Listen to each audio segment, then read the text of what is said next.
Okay, then I will start this today's session. This is the 23rd knowledge sharing session arranged by Bangladeshi engineers and architects worldwide and organized by engineer Raja Rahman and engineer Amjad Hossain. Today, our topic is Cybersecurity 101, Prevalent Attacks and Defenses. And our distinguished speaker for today's session is Dr. Mohammad Mehedy Masud, Professor, College of IT, UAE University. And I am Mohammad Bashraful Alam, moderator for today's session. So before we start on, I would request Mr. Sinan Fatin to present the short biography of our today's speaker, Dr. Mohammad Mehedy Masud. Mr. Sinan Fatin. Assalamu alaikum warahmatullahi wabarakatuh, everyone. My name is Sinan Fatin, and today I will talk about the short biography of Dr. Mohammad Mehedy Masud. Dr. Mohammad Mehedy Masud is a professor at College of Information Technology at United Arab Emirates University. He received his MSc and PhD degrees in computer science from University of Texas at Dallas, USA, and bachelor degree in computer science and engineering from Bangladesh University of Engineering and Technology, BUET. Dr. Masood's research interests include different areas of artificial intelligence, namely machine learning, big data mining, healthcare data analytics, and decision support, data stream mining, and intrusion detecting using data mining. He has published more than 80 research articles in impact factor journals, including IEEE Transactions on Knowledge and Data Engineering, Computers in Biology and Medicine, and high-ranked conferences, including IEEE International Conference on Data Mining. His is the lead author of the book Data Mining Tools for Malware Detection and the principal inventor of a US patent. During his service at UAEU, he secured more than 8 million dirhams research grant for artificial intelligence related projects from different funding organizations, including UAE and overseas governments. Dr. Masood served as the lead guest editor of journals, program chair, and in technical program committees of many international conferences. He delivered speeches and tutorials in numerous international conferences and workshops. He has received several awards for his scholarship and service contributions, including prestigious academic award for research excellence from UAE Department of Education and Knowledge, UAE University Merit Excellence Award, College of IT Research Excellence Award, and Service Excellence Award. Thank you. Thank you, Sinan Fatin, for your excellent presentation. Now, before we start on, I would request Mr. Mohammad Khosrumia to tell us something about today's session. Mr. Khosrumia, please. আমি একটু correction করে দিচ্ছি doctor Khasru professor doctor Khasru and honorable advisor of Bangladesh Engineers. আসসালামু আলাইকুম, ধন্যবাদ সবাইকে আজকের এই সেশনে। আজকের সেশনের টপিকটা cyber security, prevalent attack and defence. Doctor Mohammad Mehedi Masud will present the topic. So especially cyber security is very much important because this is the age of IT, information technology. So basically, I don't want to say more words regarding this topic because although this is important for everyone, because all of you are using the internet, and that is the reason it's very important for us. So thank you once again everyone who are present today's session, and thank you the speaker. Assalamu alaikum. Walaikum assalam. Thanks a lot, Professor Khosrowia. Already Mohammad Osman Ghani Bhai has told us something, but I would request him to tell us something again to start the session. Mohammad Osman Ghani Bhai. Assalamu alaikum again. I'm welcoming everybody joining the session, especially the speaker on this topic, Dr. Mehedy Masud, and the participants. This is a very important topic, cybersecurity worldwide now. And I hope that it will be an interesting discussion, and we'll come to learn so many things out of his discussion. Thank you all of you again in advance, and I'll request Mr. Mehedy to start the session. Thank you. Thank you, Mohammad Osman Ghani Bhai, our honorable advisor. Now I would request Engineer Mohammad Mohajim Hossain Bhai, our honorable advisor, to say something so that we can start it now. First of all, sorry for delay responding to this link. I was in another meeting actually. Hopefully it is nice. Dr. Muhammad Mehedy Hassan is very familiar to us. He is proud of us.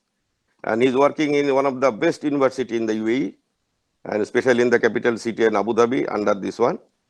So really he is very knowledgeable. Not only the knowledgeable, we can say this one of the pioneer engineer in the research field. And the other area, as per his biography, you know everyone, how much he is popular and how much he is knowledgeable and he is famous in these areas. And IT security, he is one of the specialists in this sector. And we always appreciate and we feel proud because of him. And we always pray for him. Hopefully he will go more than whatever he has now. And he is very young now and in future in front of him. And we appreciate and we will always encourage him to be more and more reactive and this productive output from this our community. Appreciate and let's join together and appreciate Dr. Muhammad Mehedy Masud to go ahead. Thank you very much. Thank you, Mohajim Hossain Bhai. Now I would request our honorable speaker, distinguished speaker for today's session, Dr. Muhammad Mehedy Masud, to start his today's presentation. Dr. Mehedy. Thank you. Assalamu alaikum. Good evening, everyone. And first of all, I'd like to thank the organizers to give me the opportunity to present today. And as Mohajim Bhai and Ghani Bhai said, this is one of the major focus nowadays for computing, which is security. And without security, we cannot live. So before starting, I would like to point that cybersecurity is actually a really big topic. We have a whole undergraduate program in our university. It's called the Information Security Program, Bachelor Program, where they are taught about cybersecurity. And there are master's program also in cybersecurity. And soon we will be starting PhD program. So even we cannot finish all the details and everything in 4 years. So you can guess maybe in 1 hour, probably I'll be able to say nothing. So maybe some of you will be disappointed, but inshallah, as time passes, maybe I will focus on other specific things rather than the basic things that we're going to cover today. And in addition to that, probably already some of you, or many of you already know some of these terminologies or topics or technologies. So Probably it will not add much to you, but just for the sake of general audience, I wanted to make this thing as basic but informative as possible. So with your permission, I'm going to start now.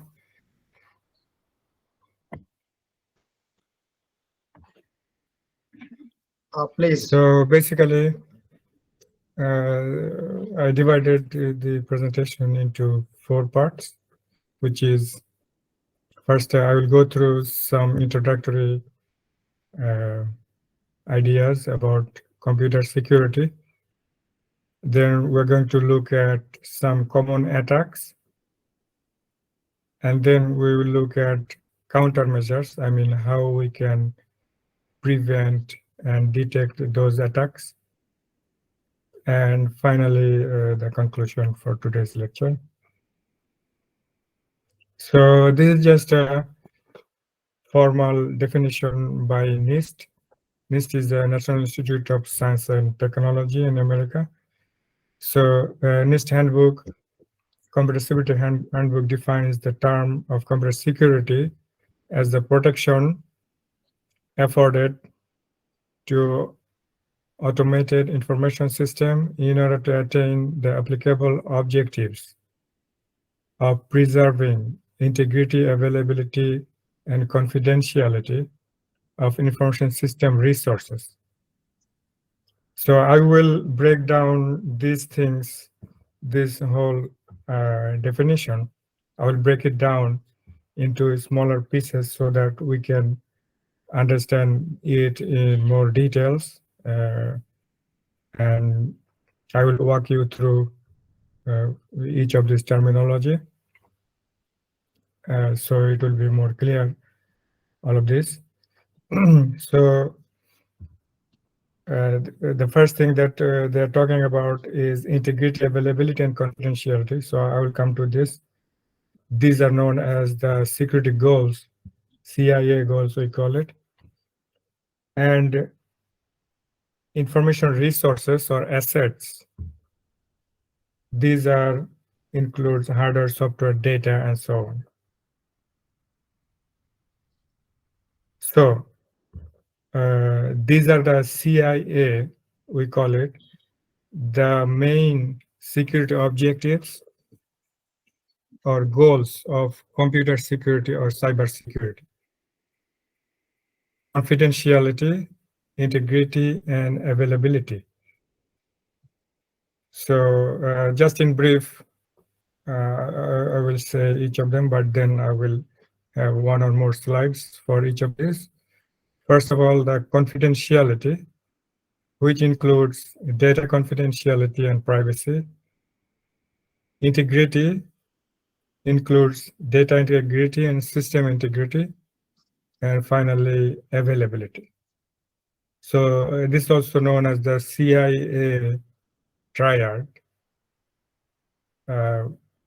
Sometimes people confuse it with the Central Intelligence Agency, but it's actually computer CIA. So what do we mean by each of these? Confidentiality is like preserving authorized restriction on information access and disclosure. So sensitive data, basically.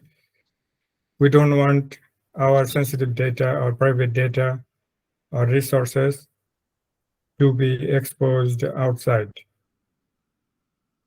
So this is the goal, this is the objective, confidentiality objective.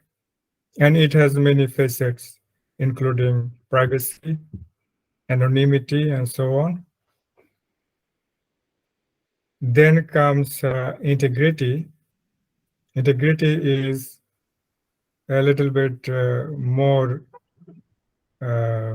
demanding than confidentiality. So integrity says that guarding against improper information modification or destruction, including information non-repudiation and authenticity. So any unauthorized modification of data will be violating integrity. Finally, availability, it says ensuring timely and reliable access to use of information. So when we need the system, it should be available. And this is another goal, one of the 3 goals in security. So I will go through some examples.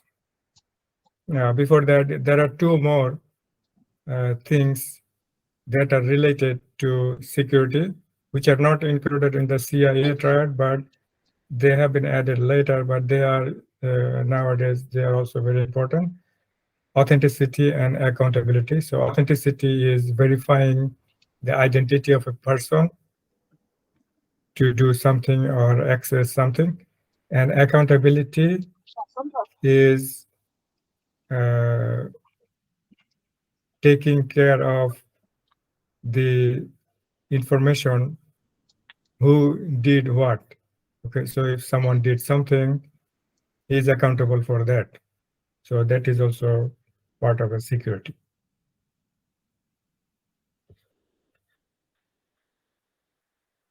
So I will just give you some example of each of these. So confidentiality. For example, our bank account information is confidential. We don't want to expose it to anyone. So it is very important for banks to make sure that this information is confidential for each account holder. His information cannot be accessed by anyone else. So this is how confidentiality should be maintained. Secondly, integrity. For example, we have now database systems everywhere. Let's say there is a payroll system in every organization, and in the payroll, what is the salary of everyone? It is stored in the database. Now, if someone does something, access this payroll data and changes something, so for example, he increased his own salary by 10,000 maybe. Yeah, so from next month, he's getting 10,000 more salary. But this happened because there was an integrity issue. So he was able to change the data in an unauthorized way. So this is the violation of integrity, and this should not happen. Finally, availability. Example, let's say we want to access the banking data, our bank account, and for some reason we cannot access it. Maybe the server is down or something wrong happened. So this is the loss of availability, and this should not happen. This is another security issue. Now I will quickly go through some key concepts, key terminology about cybersecurity. Mainly these 4 things: attacks, threats, control, and vulnerability. And I'll try to explain it with an analogy of this picture. So if we see at the picture, it shows there is a person standing on one side of a wall, and there is water on the other side of the wall. And this person, and the wall, it has a crack, a small crack in the wall. Now, the water on the other side is increasing. So ultimately it will pass the crack, and because of this crack, the water will come to the other side, and probably this man will be drowned. Maybe he will be dead. So let's think about these terminologies now. Here we have the threat.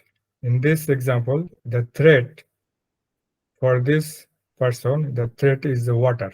The water will drown him. This is the threat. And the vulnerability, in this case, is the crack in the wall. So the wall is vulnerable because the water can pass through this crack. This is the vulnerability, the weak point in the system. And the control in this case is this guy is trying hard to block the crack with his hand, somehow trying to stop it. But it will not work for sure, we can understand. But he's trying his best to save himself from water. So this is the control that he's doing, trying to avoid the threat. And once the water passes the crack, it will overflow and it will drown that guy. So that is the attack. Attack is the realization of the threat, and the attack happened because of the vulnerability, the crack in the wall. It has been exploited by the threat. So this is basically from very high level, the ideas about vulnerability controls, threats, and attacks. So in the following slides, maybe I will use them frequently to go through more details of these things, examples, and so on. So that's why it was important to explain them with this analogy. So this is the description that I mentioned already. Now there are many different types of security attacks possible. We will go through these more examples depending on the system and configuration. But just from very high level, security attacks, especially network security, communication, these are the main 4 types of attacks, starting with the interruption. So normally, this is the normal flow here, as you can see. Let's say source is the Bob and destination is Alice. So Bob is sending a message to Alice. So normally it will go like this without any problem. Now, attack can happen like this. So it could be interruption, meaning the attacker somehow blocked the message, which will cause Alice not receiving the message. As it might happen that interception, which is, so Bob sending message to Alice, and in the middle, there is David, and he is able to see the message. Okay, so it will be a loss of confidentiality. The third example here, this third attack, is the modification. We also call it the man in the middle attack. So Bob wanted to send a message to Alice. David in the middle is able to capture the message, and he changed it and sent a modified message to Alice. So this is modification And there are many types of this attack. In general, they're called man-in-the-middle attack. Finally, this one, the last one, is known as the fabrication. In this case, Bob never sent any message to Alice. However, David sent a message to Alice spoofing, impersonating as Bob. So when Alice receives the message, Alice will think that it's coming from Bob, but actually it's from David. Bob never sent the message. So this, you can say, this is another example of a fake news, let's say. This news never existed, but somebody started.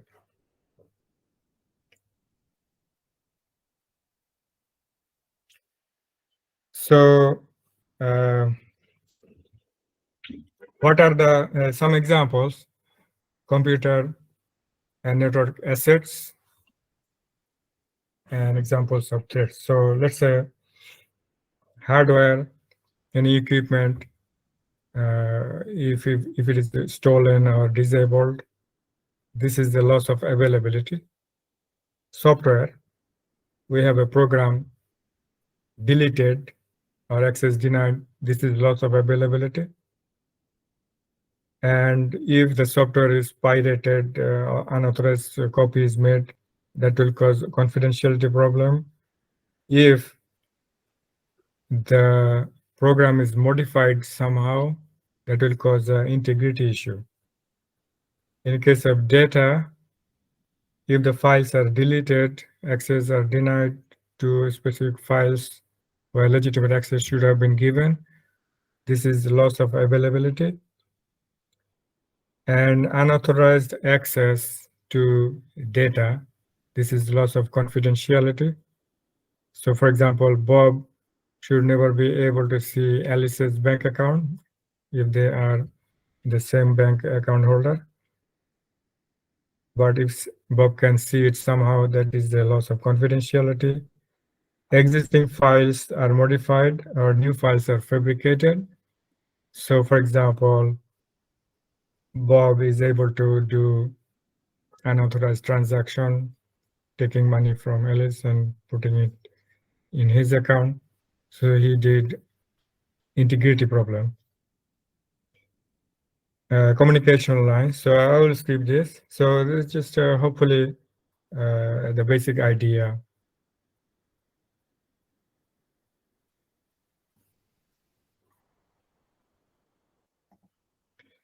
So real world example, more real world example. Let's say commercial confidentiality. An employee should not come to know the salary of his manager. Yeah, I never know my salary of my manager, but I wish to know actually. Integrity is employee should not be able to modify his or her own salary, which I was saying at the beginning. And this is also I wish to do, maybe all of you. Availability, paychecks should be printed on time stipulated by law. So if someone getting paid late, this is an availability issue. But we are talking about real world analogy, not really cybersecurity, but usage example is that employee personal information should not be used for illegal purpose. So if someone used it, for example, my manager used my information for illegal purpose, this is accountability issue and he will be held accountable. So what are the main strategies from very high level? Many main strategies for maintaining these three security goals: policy, specification, and policy. What is the security scheme supposed to do? Implementation and mechanisms. How exactly these policies will be implemented. And finally, correctness and assurance. So we have a policy, we implemented it. Does it really work? Is it worth doing what we are doing? So this should be the main security strategy for any system, any organization. And each of these parts, the specification, mechanisms, correctness and assurance, and so on.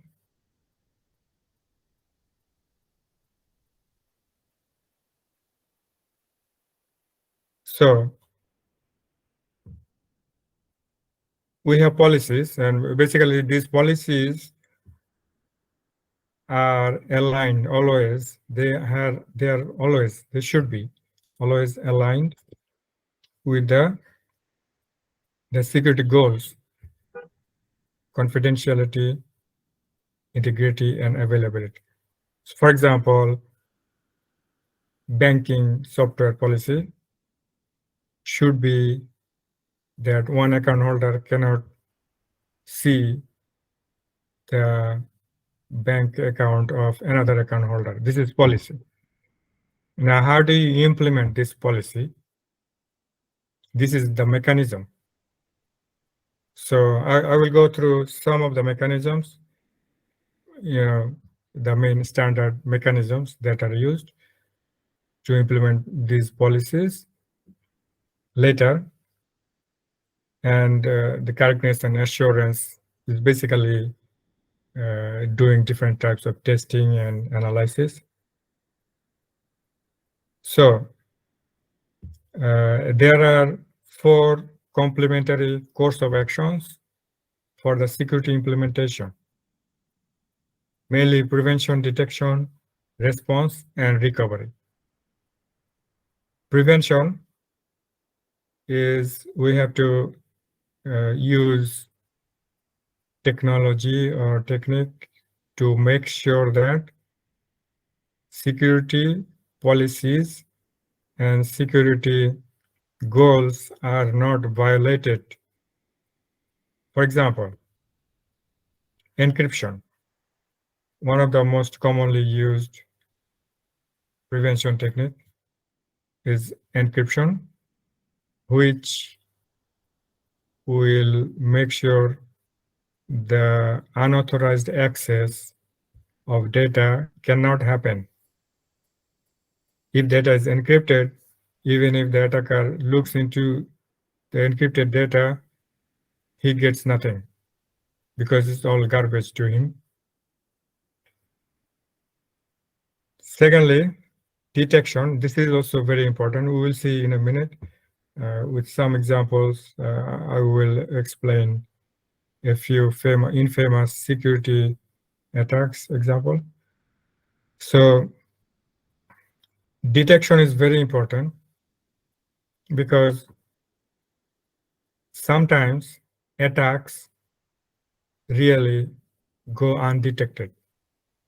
An attacker has free access to systems and resources without anyone knowing about it.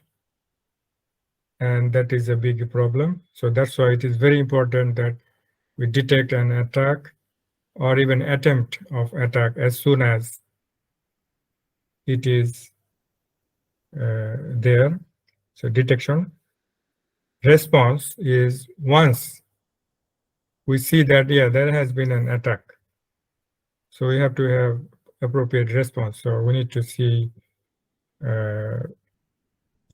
how, if this attack is still happening, how to stop it, and then what damage has been done, and how we can catch the attacker, and so on. So these are the responses. And finally, the recovery. This is also very important. When the attack happened, maybe some damage has happened. So how quickly we can recover, because if we cannot recover the system quickly, it will become unavailable, and that will also cause security issue.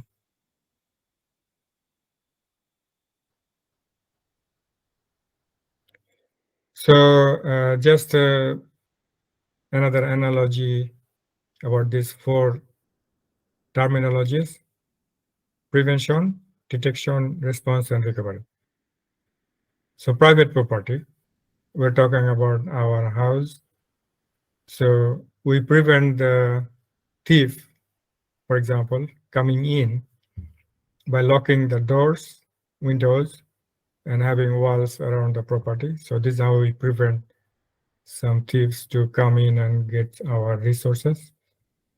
Detection, we have to agree that no matter how much we think how good our security, still something can be stolen. So we have to detect if something is stolen, we should be able to detect it. So for example, maybe the big TV screen is missing. So we have detected stolen TV. Or it could be a burglar alarm, closed-circuit TV, and so on. Response, once we see that things have been stolen, we should accept it. Okay, this can happen. However, we call the police and try to catch the thief and make sure this doesn't happen in future. So we increase our security. And recovery is that we big, so we lost maybe 70-inch TV, so buy 90-inch now.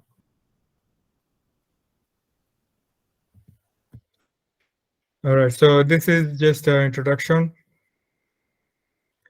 very high level,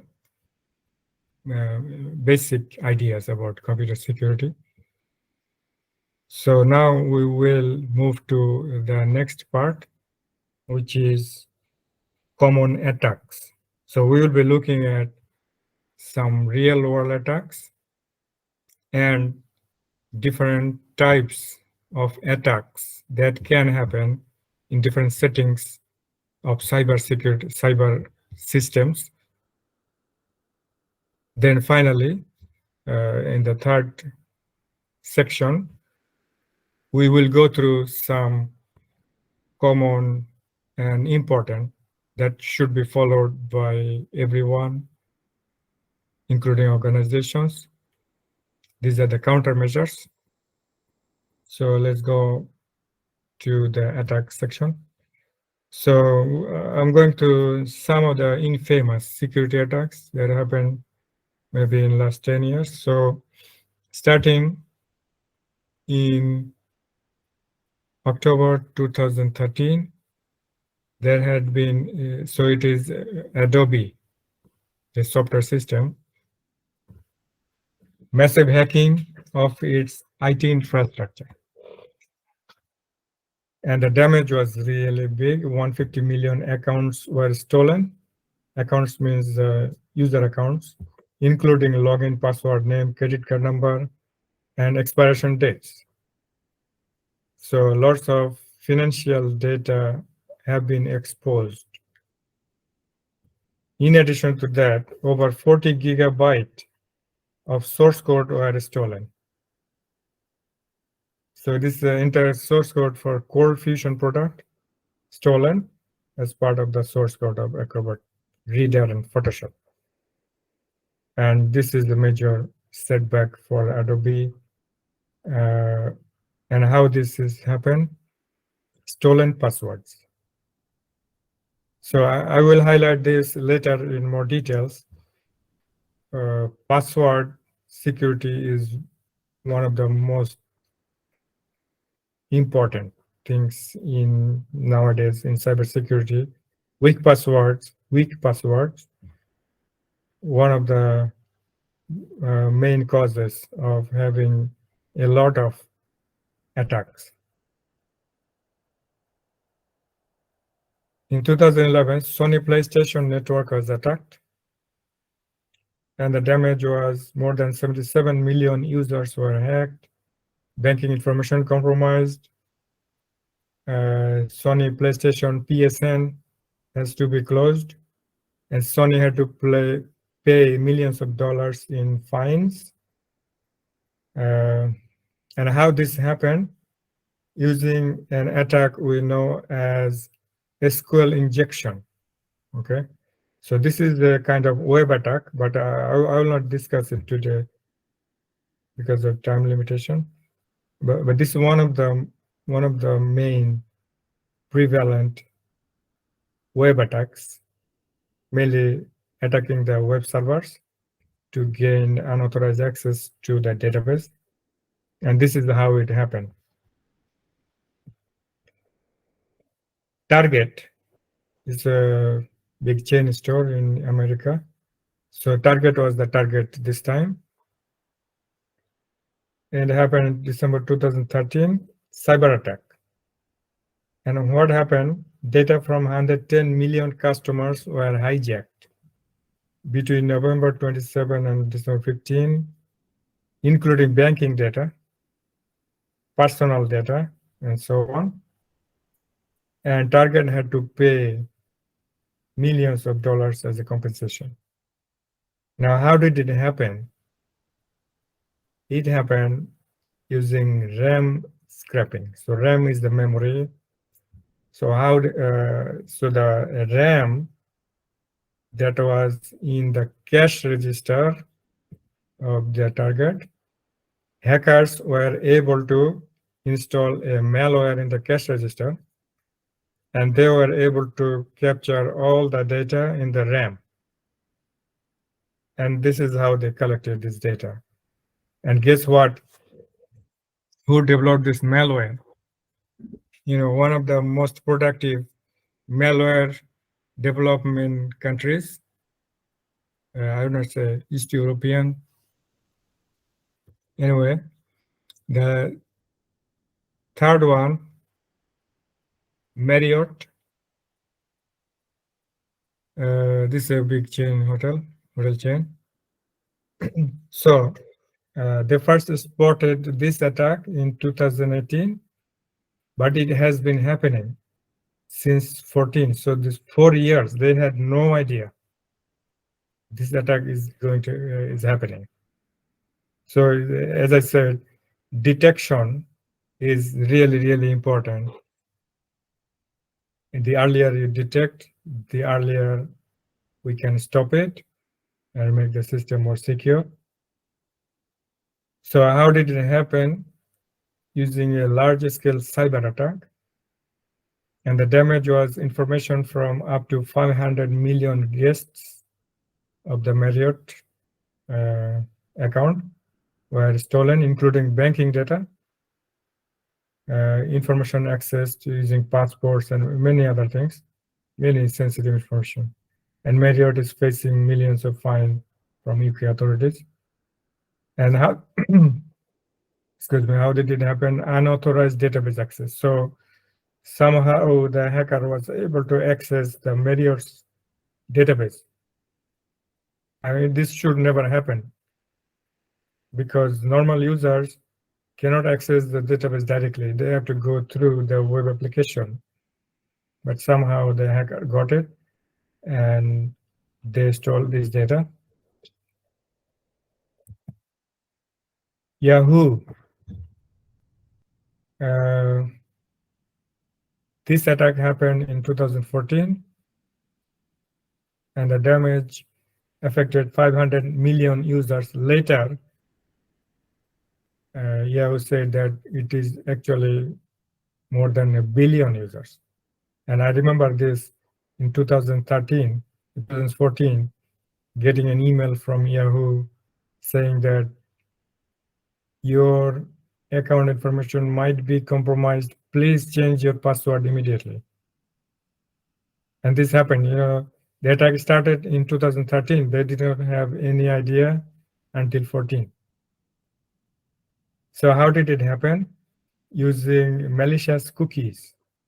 So cookie is one of the important component of a web application. However, when the cookies are malicious, it can be used for malicious purpose. And again, these malicious cookies are used to hack web applications. But again, I'm not going to cover it today, just for your knowledge. This is how it happened using malicious cookies. So having said the some of the most infamous attacks now, we will briefly look at these hackers. Who are the hacker and how they look like? I mean, I'm not going to show them, but just description.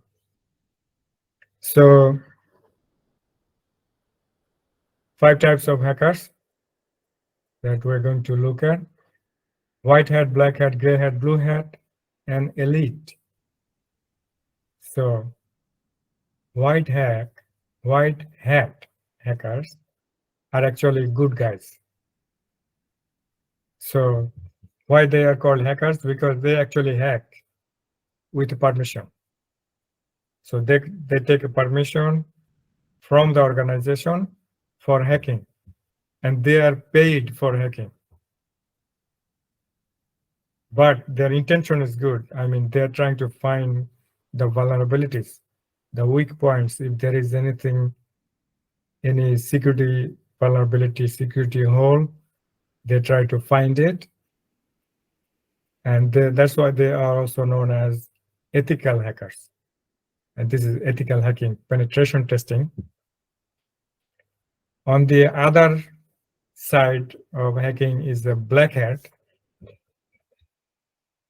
Black hat hackers actually do exactly the same thing as the white hat hackers, but you see the intention is totally different. White hat hackers' intention is trying to find faults and improve it, solve the problem. Black hat hackers find the fault and exploit it and do the attack. So they are the bad guys.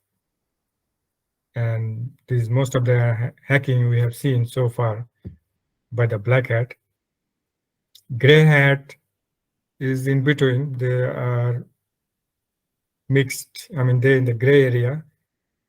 And most of the time they are actually not authorized to do something, to do the hacking, but they do the hacking, but they don't do anything damage. When they do hacking, they found some issues, they actually inform the organization that I found it, but still it is illegal.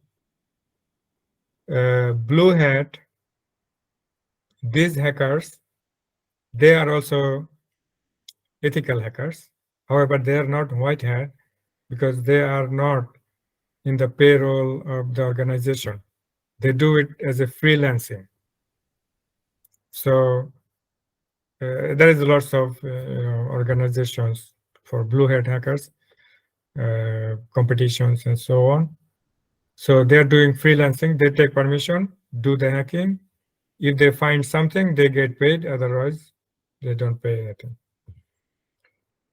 Elite hackers, finally, elite hackers are very rare and they are the most talented, experienced, and dangerous. So, well, I don't say dangerous directly because we can have elite hackers both in the white hat and black hat. And why they're called elite? Because all the hacking tools and coding, everything comes from these elite hackers. So they are the first one to find any fault, and they are the first one to show how this fault, this vulnerability can be exploited, and they develop the exploit. Then the other hackers can use it. So maybe 1 in 1,000 hackers are elite hackers. But again, they could be white or black. And usually they can do almost anything that they want to do. On the downside of a hacker, we call them script kiddies. Script kiddies are just, basically they try to make fun by hacking, try to get excited. So they try to collect scripts ready-made scripts and from here and there, and they run it, but they have no idea what they're doing. So they're like babies, but still they can do damage. So these are the different types of hackers. Now we will look into some stages of hacker attack. So what are the main stages the hackers actually follow to do a successful attack? So it's not a textbook of attacking, but in general, attackers tend to follow these 3 steps. Identification of the target. So they first identified the target. Okay, I'm going to hack this guy or this organization. Then gather information, which is in military terminology called reconnaissance.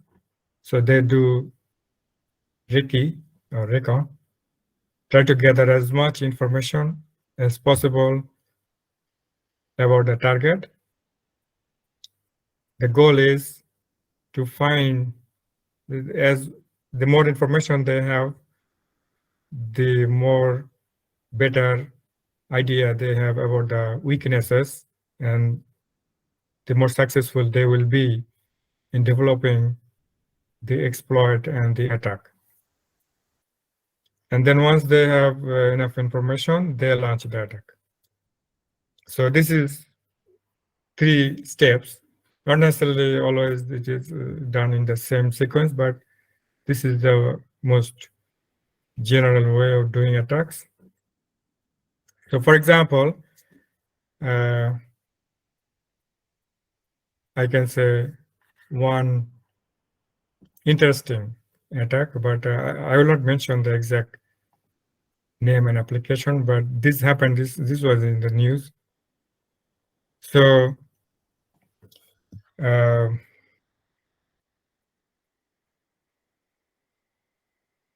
so this happened a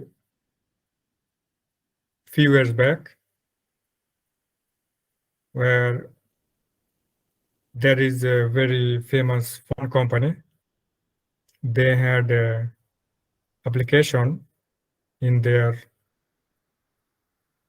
app store, or the call it where we download from the applications. So this application had a security issue, which was unknown to the mobile company at that time. So the security problem was, it was possible to break the password of the application. Usually, an application, when someone tries more than 3 or 4 times, it will block this person for accessing further. But this application did not have this. So it was open, almost open. Someone could do hacking, try as many times as possible. So hackers found it. They found this vulnerability. And they are looking for target now. So they identified several celebrity targets. And then they tried hacking their passwords of this application using a specific, there are many tools. So they use, in this case, the tool was called River. And they were successful.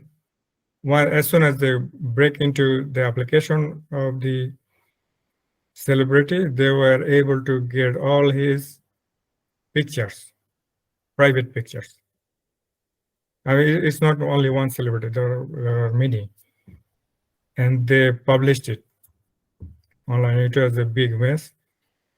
So this is how the hacker did this thing. So first, they had to identify the target, this application.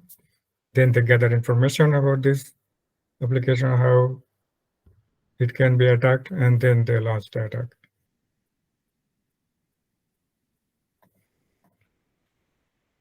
Now we are going into the discussing a few areas of security threats and attacks. Mainly, we'll be looking at malware attacks, malware threats, wireless attacks, networking attacks, social engineering attacks. So first, starting with the malware. So malware, as the name implies, mal is something bad. Ware is coming from software, so bad software. And there are many types of malware. So just focus on these things. I'll not even go into each of them, just a few of them. So we have virus, logic bomb, Trojan, ransomware, spyware, bots, and botnets, and many other things. So malicious code is found in the malware. And what does malicious code do? It has instructions designed to violate the security policy of a site. So site, website, or it could be just my laptop. So this code will violate security policy. So if you remember the main three security goals: confidentiality, integrity, and availability. So this malware is going to violate confidentiality. For example, we can, this malware can expose my sensitive data, access my sensitive data, like my password. Yeah. Then it can delete files, important files. This is loss of integrity. It can also delete an application that will cause loss of availability, and so on. So in general, malicious code can be classified into these types. Some of them needs a host program. A host program is an executable, a software. Some of them are independent. So those that need a host program are trapdoors, logic bomb, Trojan horse, and virus. Just as biological virus need a host, these malware viruses also need a host, but in this case, the host is a software. Independent, they don't need a host, they can run independently, spread independently. They are bacteria and worms.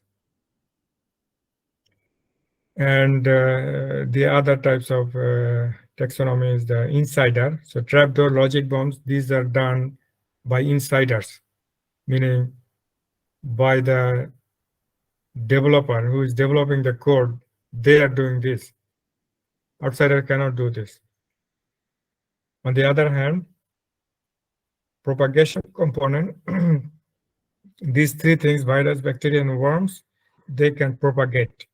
Some of them propagate by itself, some of them propagate by manual intervention, but they propagate. But these things, trapdoor, logic bomb, they don't propagate. So I don't know how much time I have.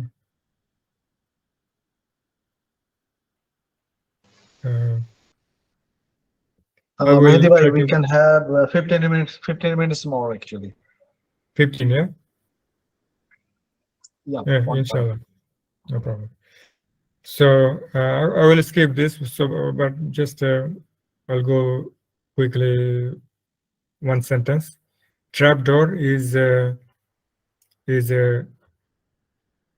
undocumented entry point into a system. So if a software has a trapdoor, then normally a user needs username password to log in, but attacker can actually go through the trapdoor.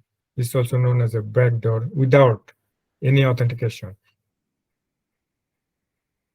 Logic bomb is a logic embedded inside a code which triggers given some triggering criteria, for example, specific time or a specific condition and so on. And this is also done by insiders. Trojan horse, as we know, is a kind of a malware which looks really good, very useful. So for example, the website says, okay, install this, your PC will be really fast. Or, hey, I can see that you have 100 virus in your laptop. Install me right now, I'm going to fix it. These are the Trojan horses.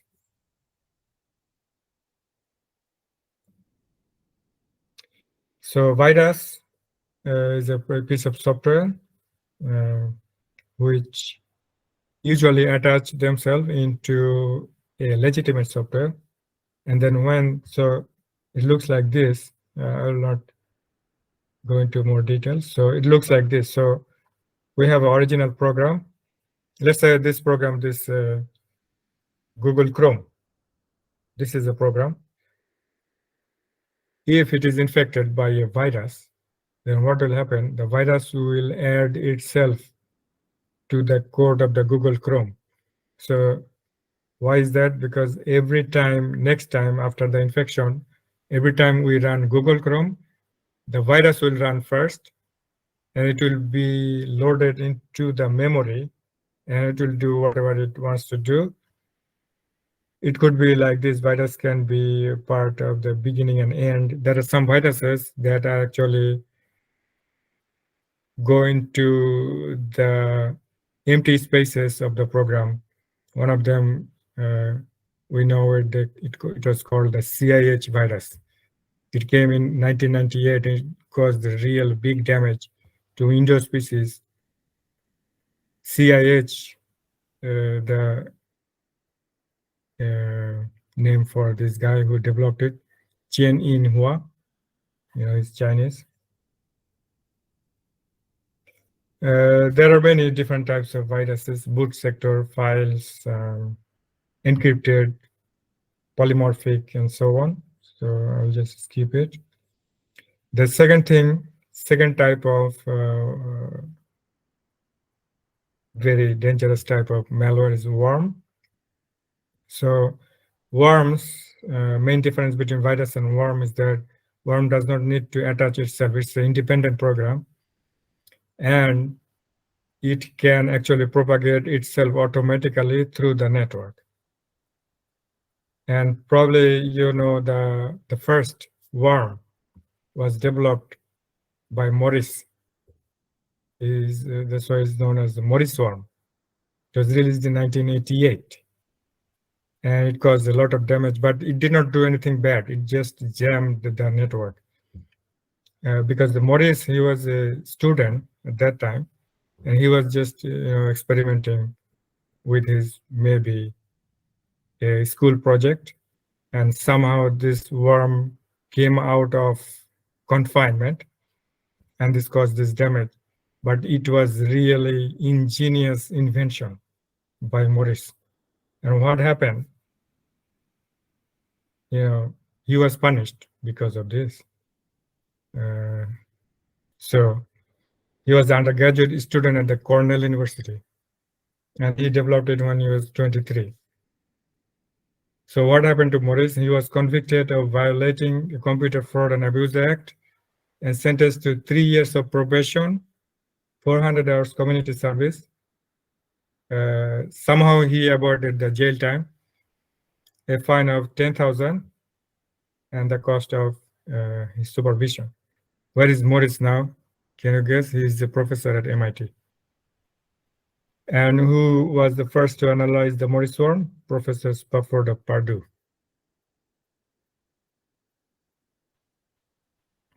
Macroviruses, these are embedded into macros, which people use to, especially Microsoft Office files like MS Word or Excel. We can have macros to do something repeatedly, quickly. So this macro can be malicious, and these are macroviruses. Some of the macroviruses were really dangerous. They cause a lot of problem. Finally, look into the botnet. So botnet is a network of compromised bots, also known as zombies. So if you look at this, these are bots. All this is the botnet here. Sorry. So each of the laptop is a bot. Now, these bots are actually malware, and they have been installed in those laptops without any knowledge of the owner of the laptop. So, for example, it's possible that maybe my laptop has a bot. I have no idea. However, the bot master is using all of this bot without the knowledge of the real owner to do something bad, including denial of service attack. They use it for a lot of really bad purpose. Sometimes these bots collect data from the trash, from the recycle bin, and they save it from this in the recycle bin. So they're really smart to avoid detection. Some of the bots have different payloads. Some of them could be keyloggers, meaning whatever you type, any password, anything, they will log everything and they will send it to the bot master. Spyware, some of them, they are spying on everything, which site we are visiting, and so on.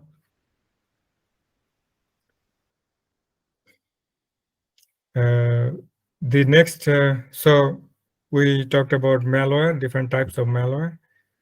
Now, I would just spend a few minutes on wireless attacks.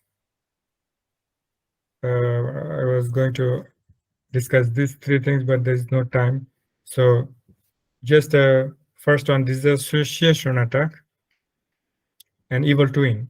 These two I'm going to look at now. So disassociation attack is effectively removes a client from the wireless network.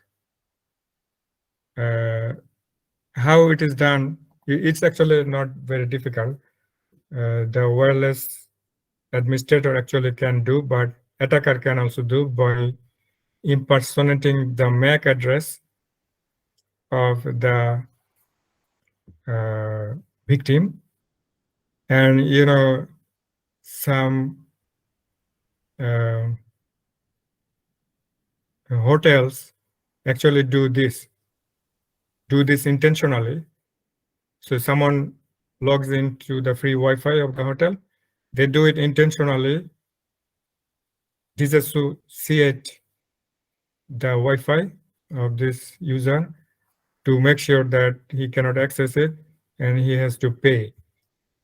And this one incident like this happened when a user was actually using his own mobile data for accessing internet, but the hospital, but the hotel, the Marriott hotel, they blocked it and make sure and forced him to pay for using their internet. This caused a big lawsuit, and finally, that guy was compensated.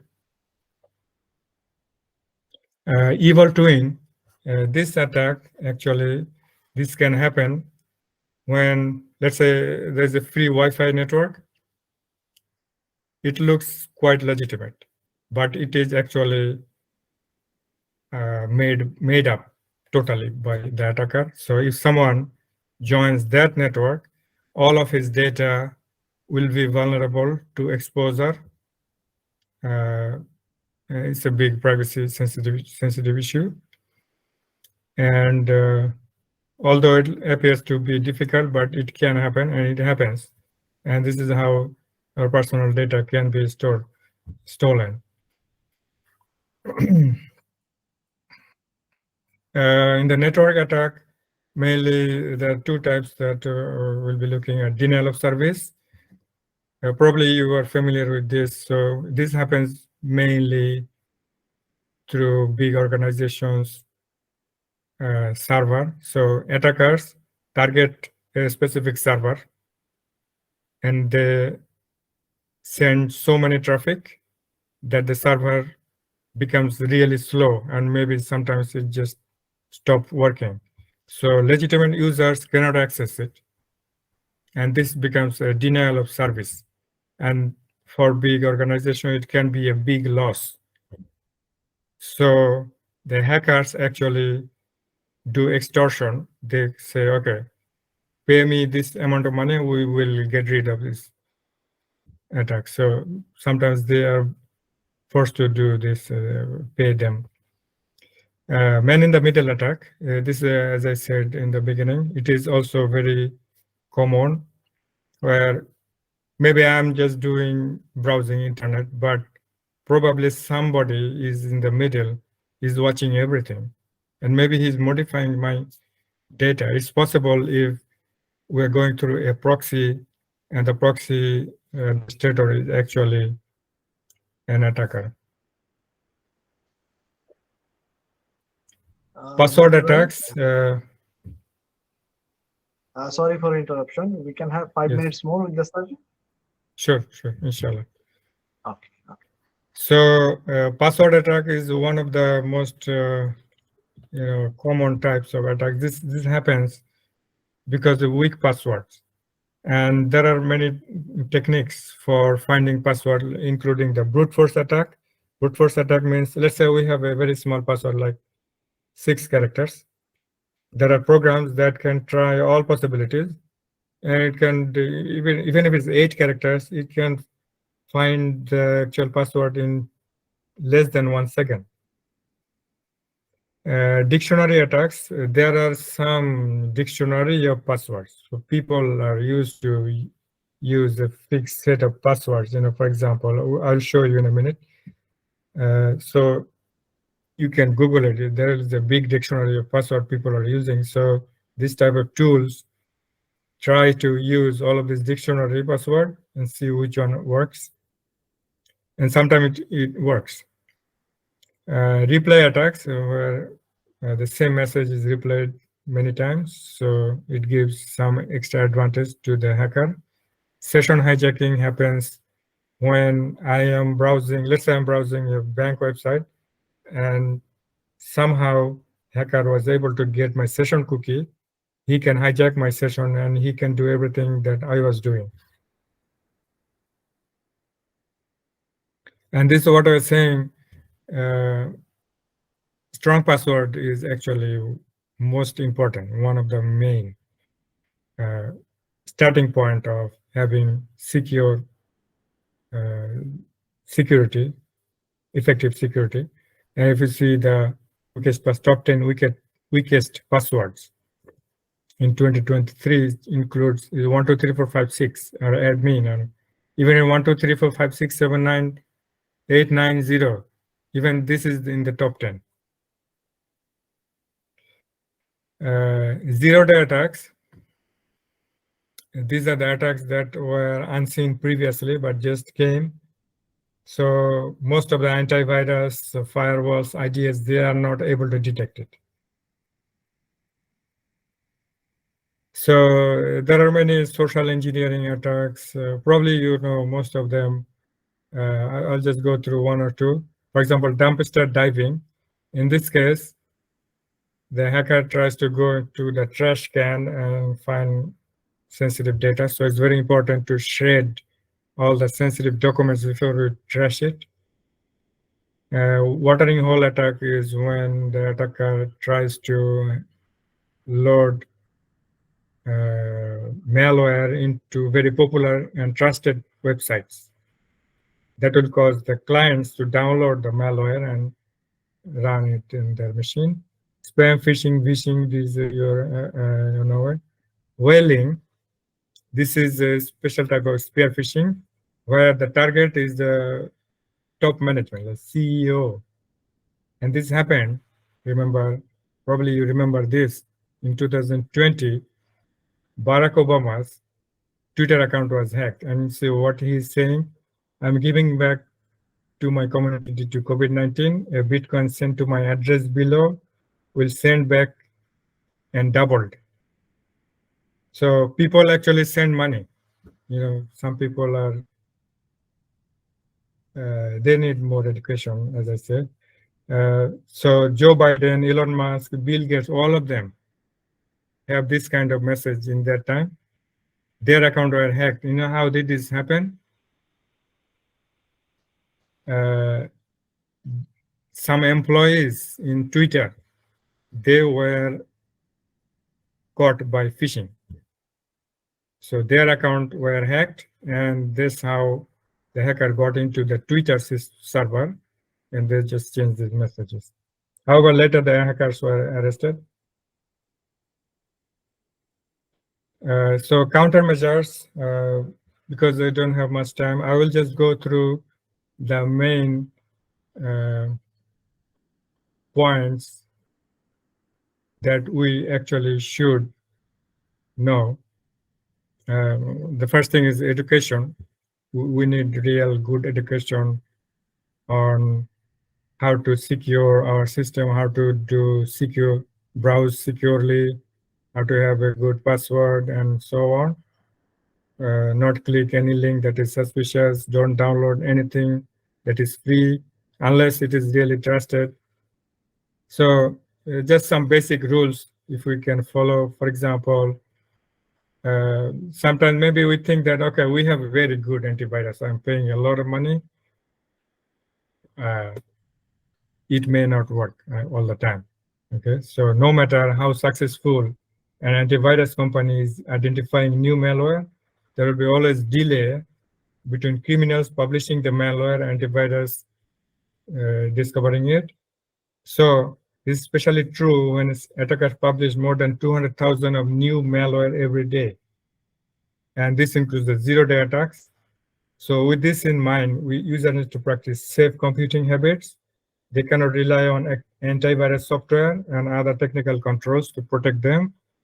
So basic rules: do not click on links in emails from unknown sources, no matter how curious you are. Do not open attachments from unknown sources. Malware can be embedded in different files, such as portable document or PDF or Word document, compressed or zip files, and many more. Beware of free downloads from the internet. So you're looking at a very nice free game or free tool that will clean everything in your hard drive. Never do that. Trojans convince you to something free, but they will contain malware. Limit information you share in the social media site. I mean, you should never expose your even date of birth. Limit the information criminals use to answer password reset questions. Back up your data regularly, unless you don't want to disappoint forever. Data backing up is very important, especially for me. I have been doing this for many years using Dropbox. So even if you lost everything on your hard drive, it is in backup somewhere in the cloud. So nowadays the ransomware, one of the major malware is getting in. They can corrupt all your data. They encrypt everything in your hard drive. You don't have access. But if you have anything backup in the cloud, you can get rid of it. So keep your computer updated with updated patches and be aware of it. So not only computer, we're talking about mobile devices and any device.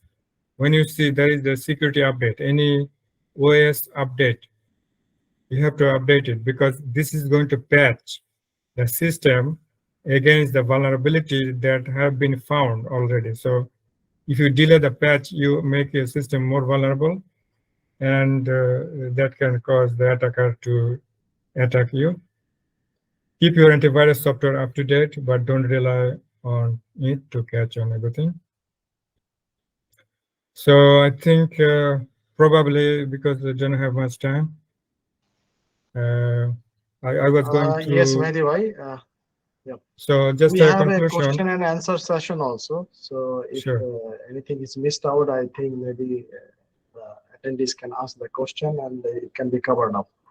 But if you have something very important to finish it up, we can take 2-3 minutes more. Sure, I will just do the conclusion now. Yes, then we will move for the question and answer session. Yeah. Okay, thank you. So in conclusion, we can say that cybersecurity is one of the most important components in any computing systems, and there are numerous vulnerabilities in software, and hackers are consistently trying to exploit it. So we need robust security measures to protect ourselves. That includes education, which is the utmost important of ensuring security. So in this lecture, I mean in this presentation, I have gone through the basics of computer security, and then I looked into some attacks and some highlights of how to countermeasure these attacks. So with this, I would like to end my presentation. And we'll be going to the question and answer session, inshallah. Thanks a lot, Mehedy bhai, for your excellent presentation. Now we will move for the question and answer session. First, I would ask Khaja bhai to ask the question. He has written a lot of questions in the message. Yeah. I'll go through. Yes. So should I read from the messages? Khaja bhai, are you there?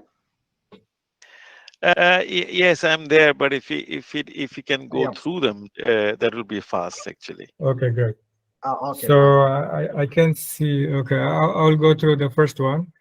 What punishment do you have? Okay. So the Professor Khaza, you asked what punishment you have for violating integrity, privacy, and so on. Yeah, very good question. So it is actually bound by the law, the cybersecurity law. So every country, every organization has its own law on these things. However, depending on the severity of the attack, the punishment should be also more severe, which we have seen frequently.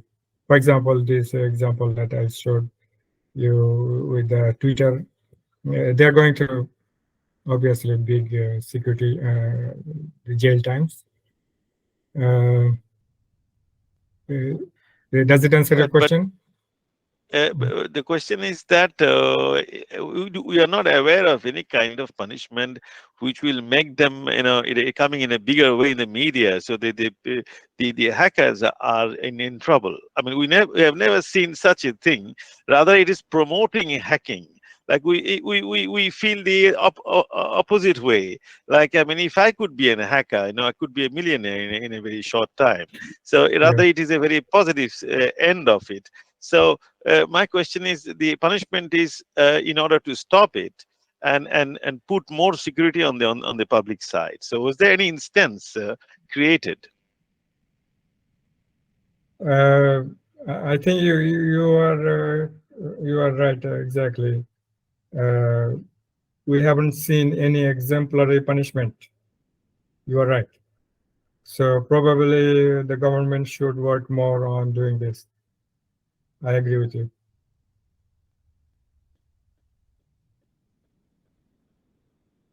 So should we move to the next question? Please. Yes, please. Professor Kaza, you asked where Bob should go to complain about David, the father of cybersecurity. Okay. So I think this question is related to, now again, I think, let me go back to this, the initial, probably it was from this slide. Let me.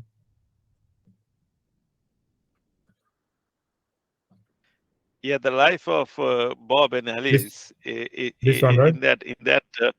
Yeah, right. Exactly. Yeah.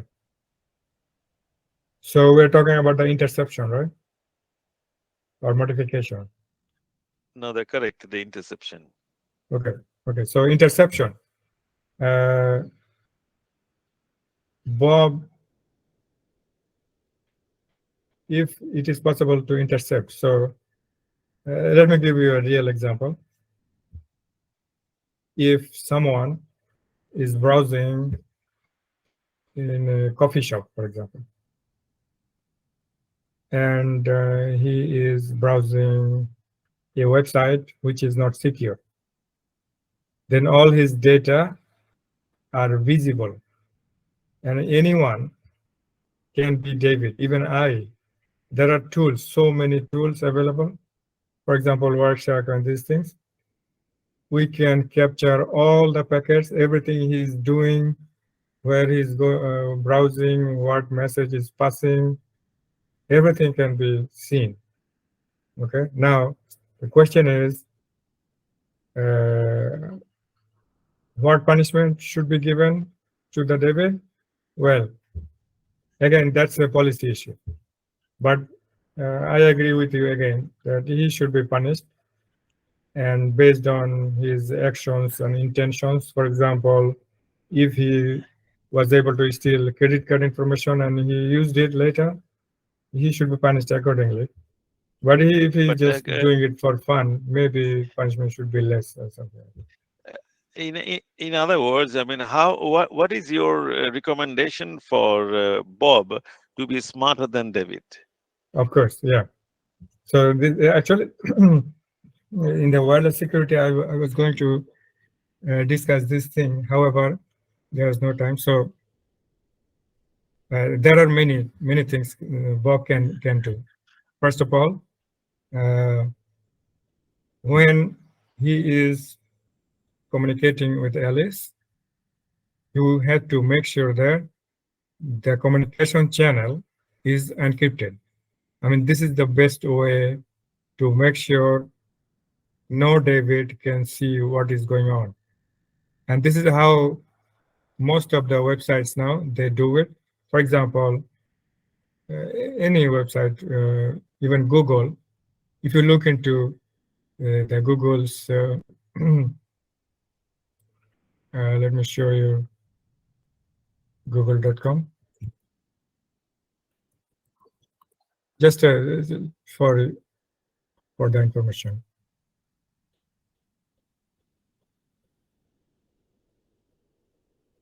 So if you see the website here, it says https google.com. So https.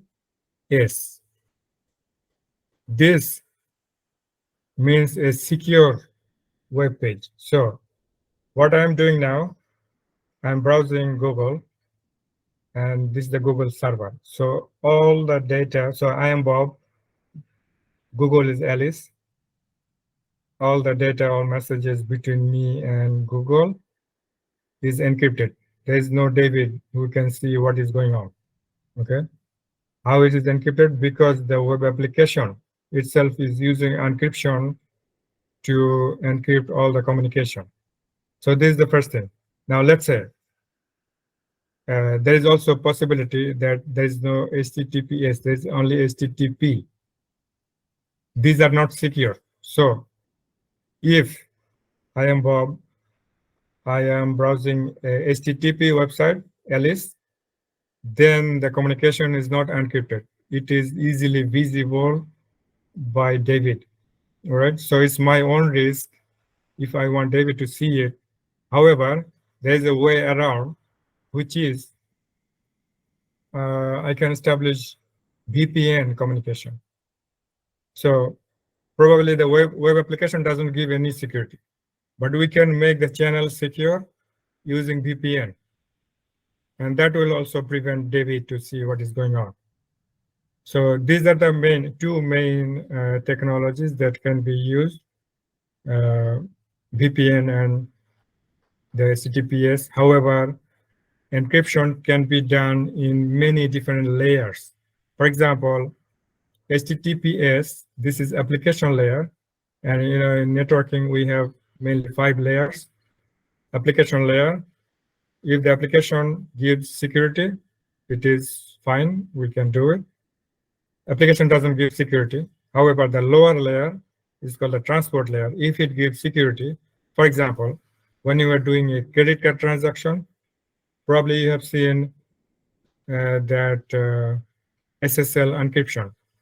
So this gives an encrypted channel in the transport layer, even if the application layer doesn't give security. So if we see when you do credit card transaction, if the website says, okay, your communication is totally encrypted using 256-bit SSL, okay, then it's secure. David cannot see it. Go down in the Wi-Fi layer, the physical layer, we can have same encryption. So if your Wi-Fi network is encrypted, like we have everyone, not in the open Wi-Fi. Encrypted Wi-Fi is automatically encrypted from the physical layer. So again, there's no problem with David.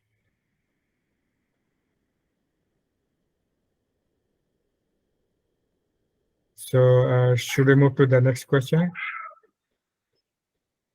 Okay. Khajaba, is it okay to move to the next question? Okay. Okay, we can move to the next question. So next question, Al Imran Hussain, could you briefly discuss Digital Act in Bangladesh? Yeah, we can have another session on this, but I guess it's beyond the scope of today's lecture. Yeah.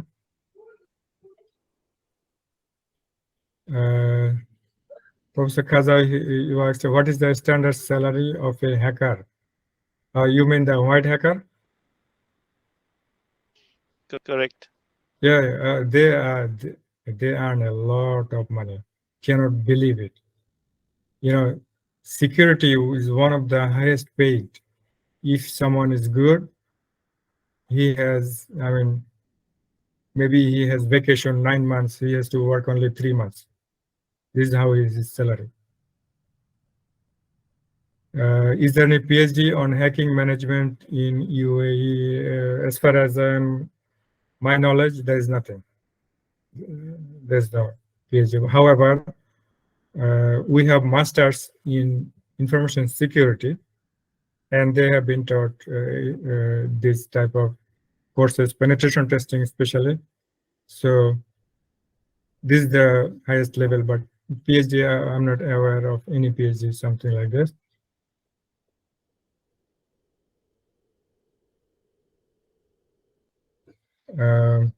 Then we have malware engineering, a new undergraduate course in the making, perhaps, malware engineering.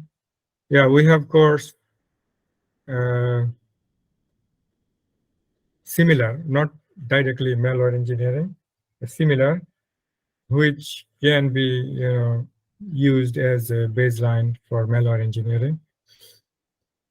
Can it be true that IT manager of a company can be an authorized white hat?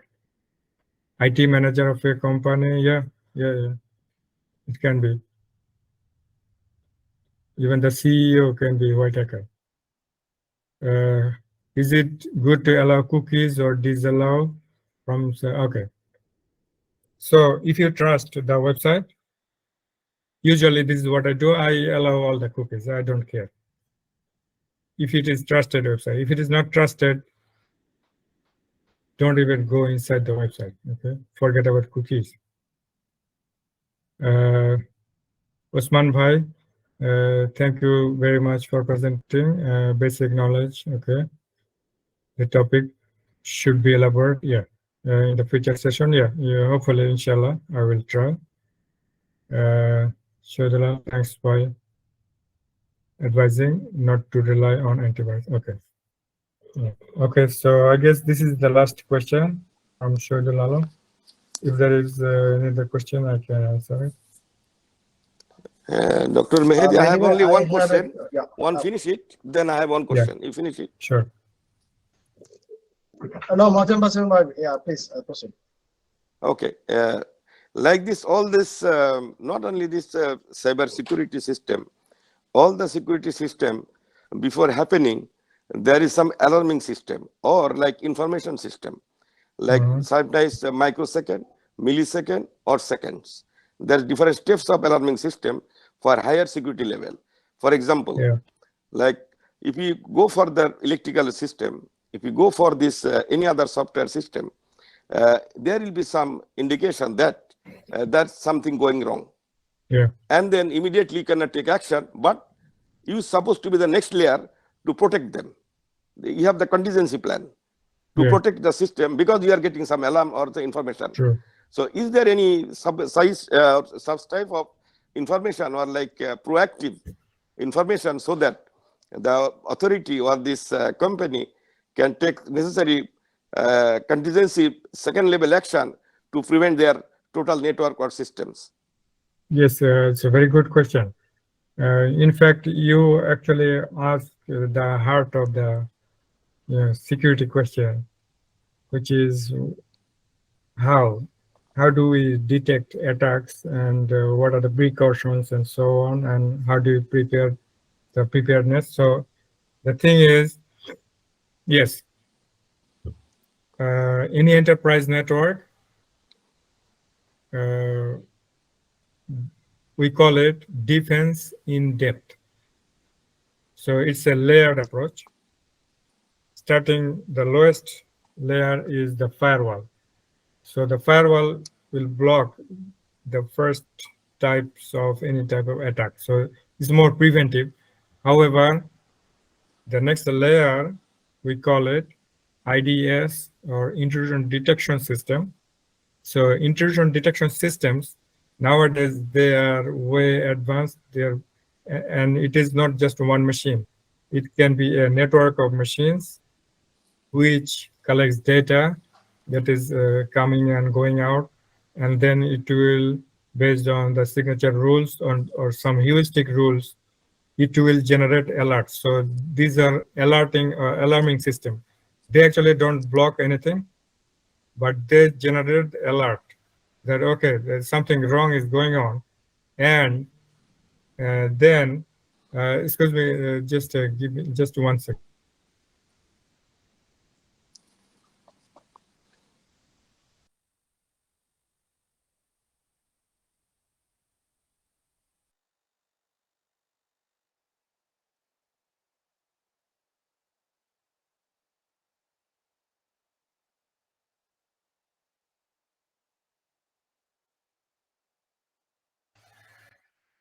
Sorry, it was urgent call.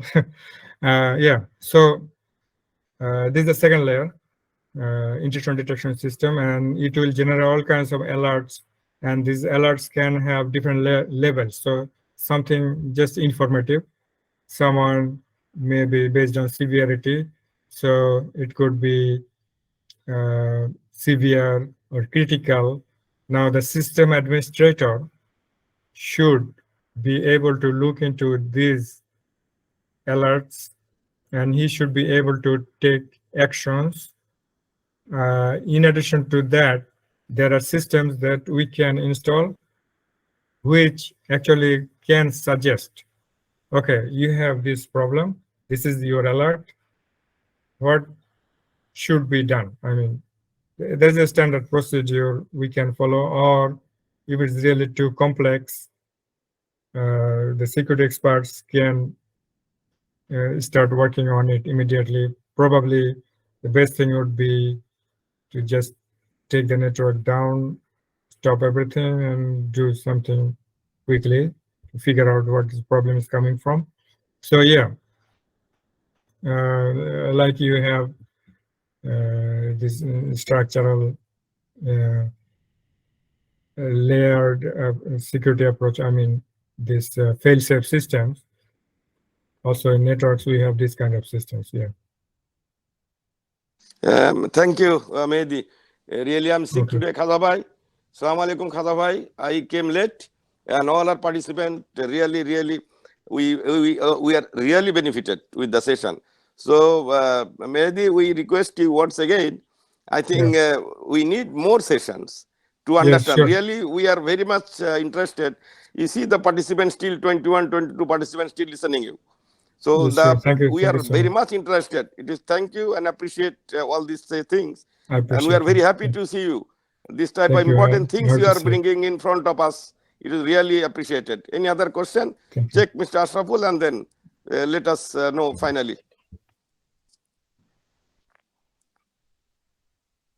Thank you, Mojim bhai.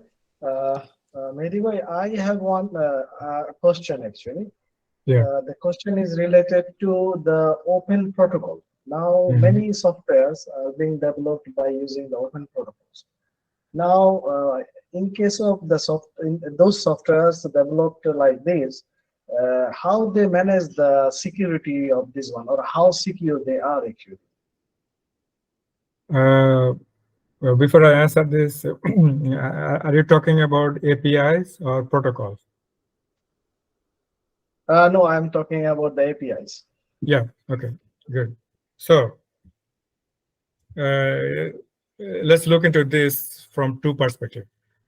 First of all, there are some APIs.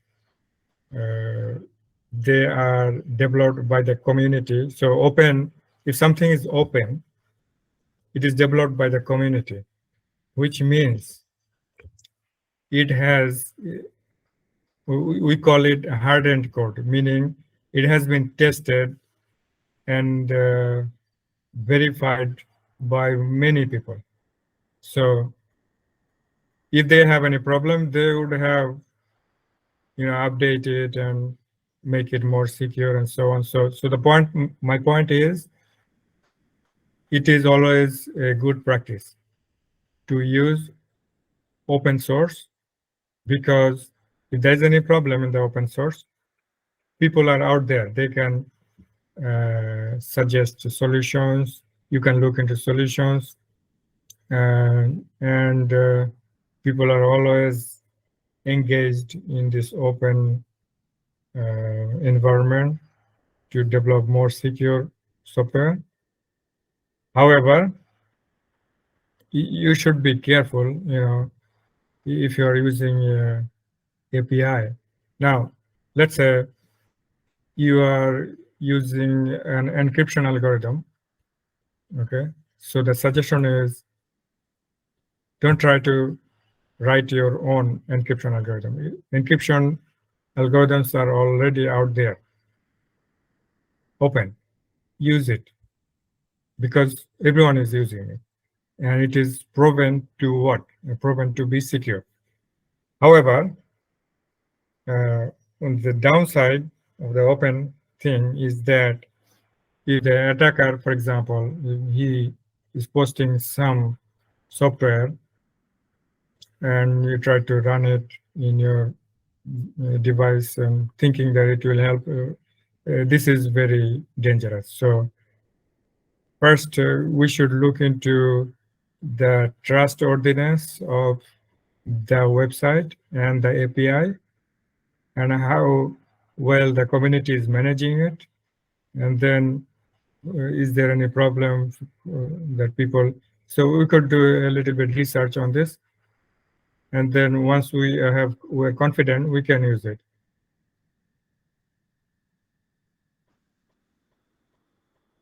Thank you, Mehedy bhai. I guess your answer is like, if it's something very popular and widely used, we can consider this one as secure one, right?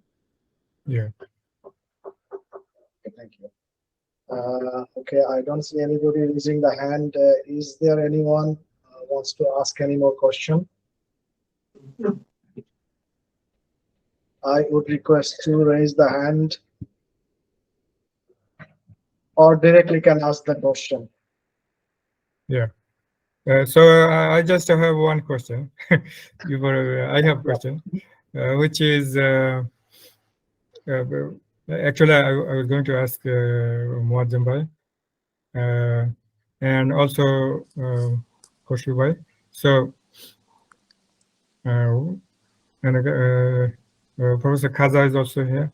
So and Ashraf Bhai, what do you think should be, if I go for a next session, which area you would like me to elaborate more?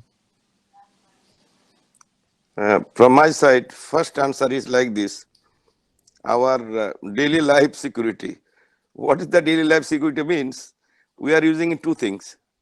First of all, like our accounting system, this is not in our hands. It is this authority is the banking system. I'm talking about that. What we are using in the official system, our computer, our network, that also server and the administrator will taking care of these things. But what we want, who is invented all these things, the hackers tools, as you discussed before that. Is there any things that is, you have the idea, we can get more idea better than them to create something. That is our interest. Because you are the specialist in this area, the hackers invented or they discover many tools to hacking the devices. So if the alternative option like this, you can say opposite force or opposite tools, or you can use it if you have any idea, so that we can, or our like software engineers, our computer engineers, or some specialists, they can proceed with these ones. Hackers going on like more than, as you told, every day, more than 200 items they are producing, the tools and mechanism to make it hacking. So, however, opposite side, is there any provision that before inventing something or discovering something, someone from our side, like the modern world, they are trying to do something, the more than 200 tools, what they are producing, against the things like one knot or one gate, who can prevent or who can stop this 200 production together? This type of research going on or not? Yeah, good question. So, cybersecurity research, to my understanding, one of the highest priority in any government, and for the big cyber companies, I mean the tech giants like Google or Microsoft. So you said these hacking tools. Actually, hacking tools, not only they are developed by hackers. Hacking tools are also developed by good guys, because we need to know what is the weakness of our system. So most of the hacking tools, they are open. Anyone can use it. So good guys are using it to find problems. Bad guys are using it for hacking. Now, as you said, the hackers, they are very smart, actually. So there are some of them, they're always persistent in finding problems in software. So there is a big, software industries, there's a big push in developing software that are secure.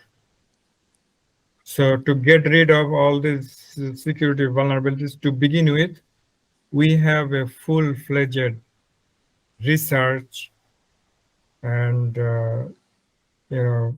well-established protocol for developing secure software.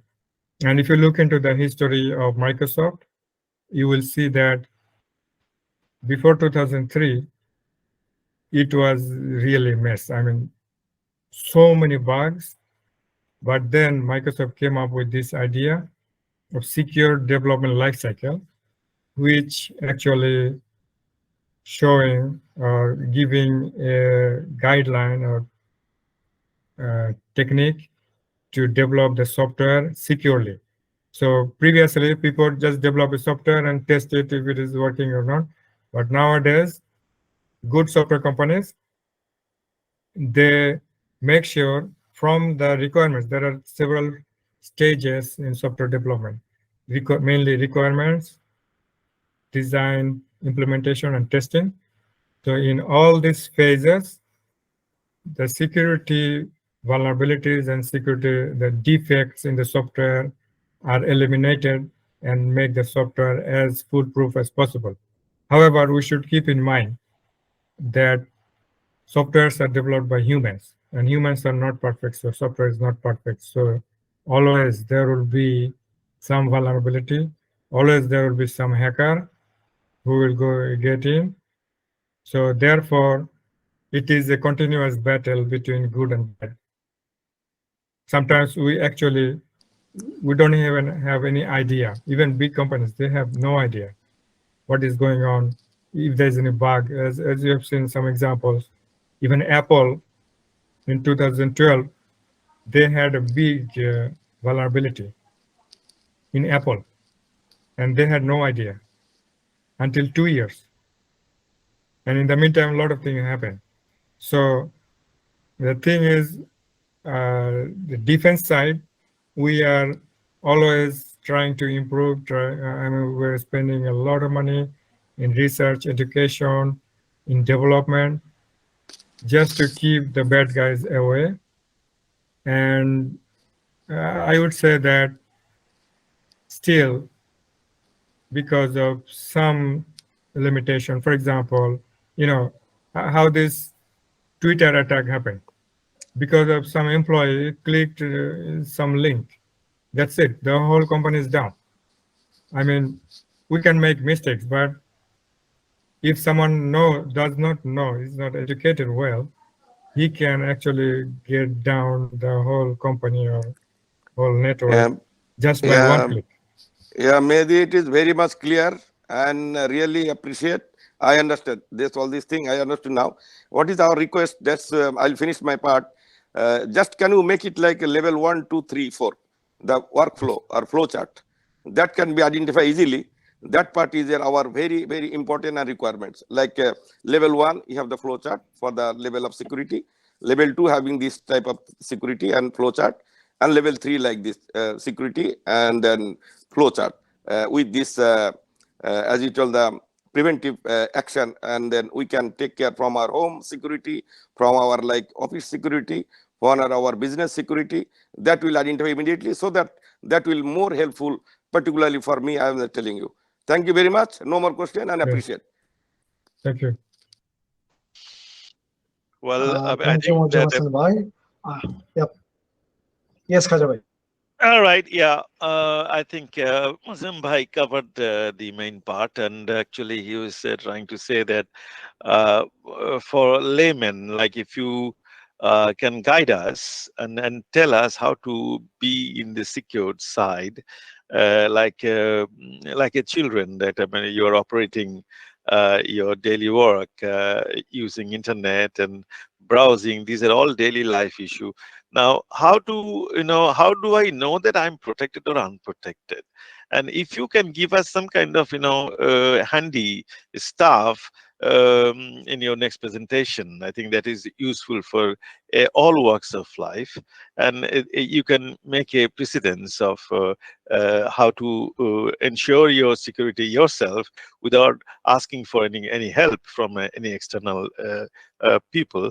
But you are your own manager of all hacking issues. So if you can, make us literate and educated on that side, that will be a great help. What Mozim Bhai said, actually, in going into that direction, that how to know that we are secured and we are not secured, in a very simplistic manner, in a maybe not so much of technical jargons are there, but we do not understand what does it mean.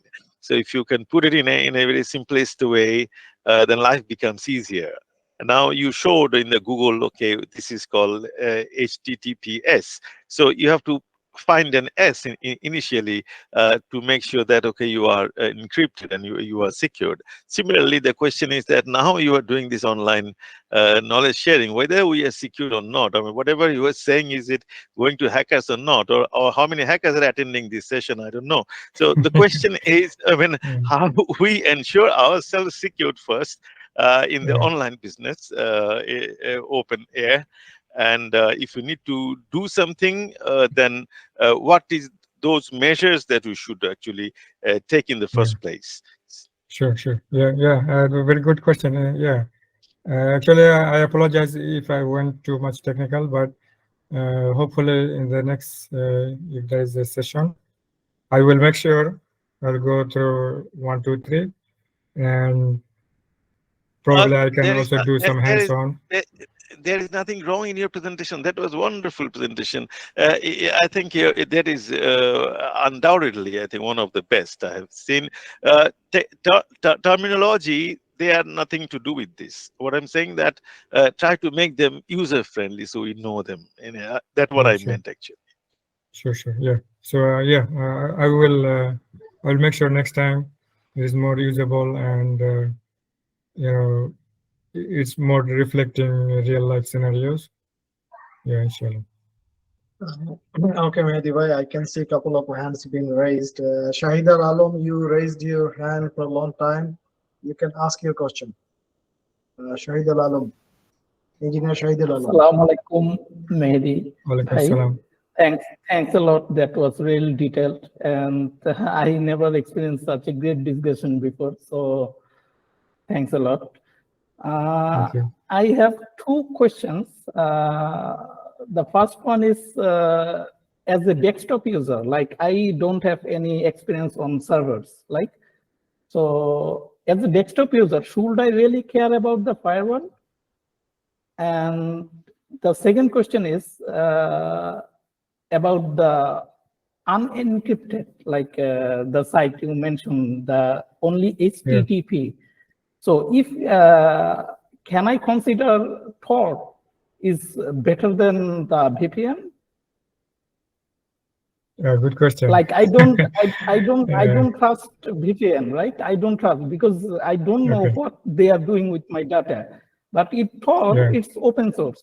Yes. So this first question will be great if you don't mind.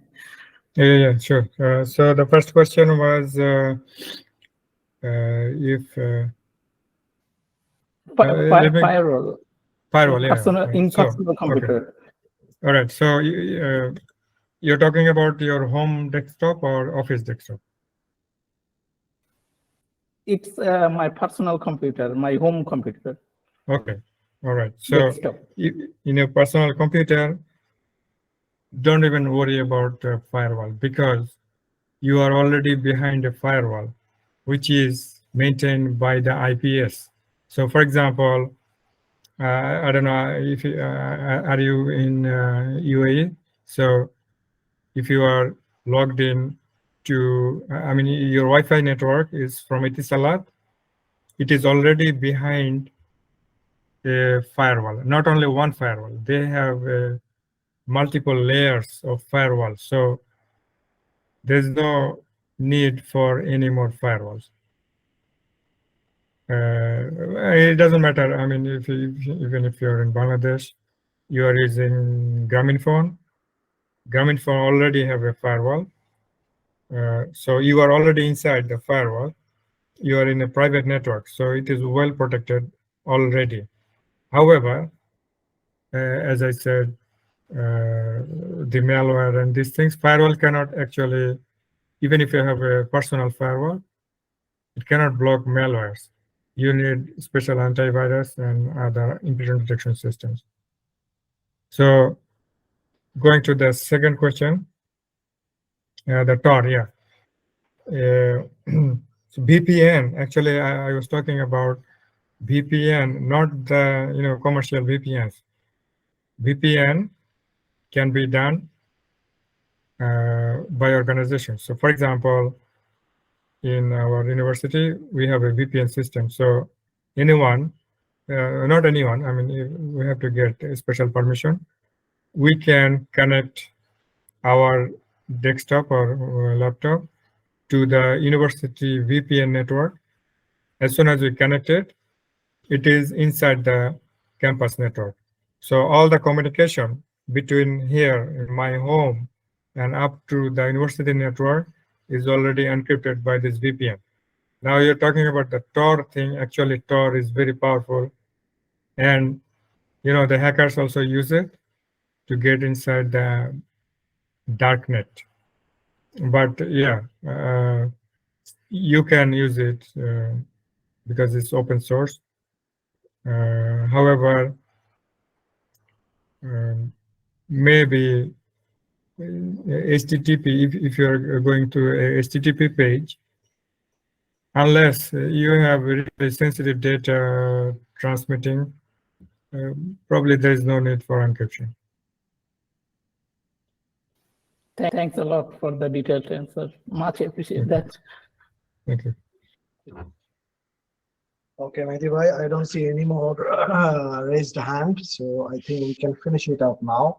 But before I finish, as you asked that what should be the what can be the topic for next session, so I was thinking that can it be like what is the future of IoT and their security? IoT security, because nowadays everything is becoming smart and intelligent. So even if we stay our home, data is being transferred somewhere. So it should be good for us and our future generation also. So that is just. All right, I'll take that note and inshallah. Yes, Khaja bhai was trying to say something. Yeah, I love the Imran Bhai was suggesting this Bangladesh Cybersecurity Act. If you in your next lecture, if you can cover a little bit of that one also, because all life is at stake with this act, and it is becoming very controversial, sometimes very popular. But I don't know where do we stand as a common public.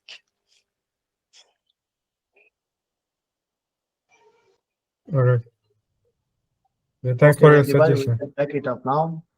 Yes, thank you. We can pack it now. But before finishing this one, I would request Engineer Amjad Hossain bhai to tell us something briefly. Amjad bhai. Assalamu alaikum. Walaikum assalam. Especially, I would like to thanks today's our speaker, Dr. Muhammad Mehedy Masud, Professor, College of IT, UE University, and former Assistant Professor, CAC BUET, for his nice presentation. It's very important topic today's. Everybody knows the prevalent attack and defenses of the cybersecurity 101. Especially, I would like to thanks again that those who are participating today's important session, our senior advisors, Muhammad Mojam Hossain bhai, Muhammad Ijaz Kalim bhai, Khaza Ahmed bhai from Bangladesh, even my teacher, Professor Khushru Mia from the Bangladesh, and also here is today our senior brother, Engineer Hamid Hossain Chowdhury, and another engineer from the different countries. I especially thanks all of them to participate with us. Actually, today I would like to invite another next session, that our very important session. It will be everybody knows that our senior engineer Rafiqul Islam Talukdar, Vice Chairman Occupational Safety and Board, IAB, former senior engineer at NOC EOE. The session will be 26th January at the same time. I'd like to invite to everybody that they will participate in this important session, especially. So thanks everybody once again, and also especially I thanks all of the seniors that they are always advising to us to make the more extent of this group, and it is more workability in this platform in the worldwide. And I would like to request to all also that we can work together, and especially Khazah by telling that who is the hacker in this group. I am telling that I am the hacker, one of them, that I want to hack your mind to involving in this technical session, Khazah bhai. So thank you very much. Thank you everybody. Assalamu alaikum. Thank you. Assalamu alaikum. Yeah. Thank you, Amjad bhai. Now I would request Engineer Ahmed Hossein Bhai to tell us something briefly before we finish. Ahmed Hossein Bhai.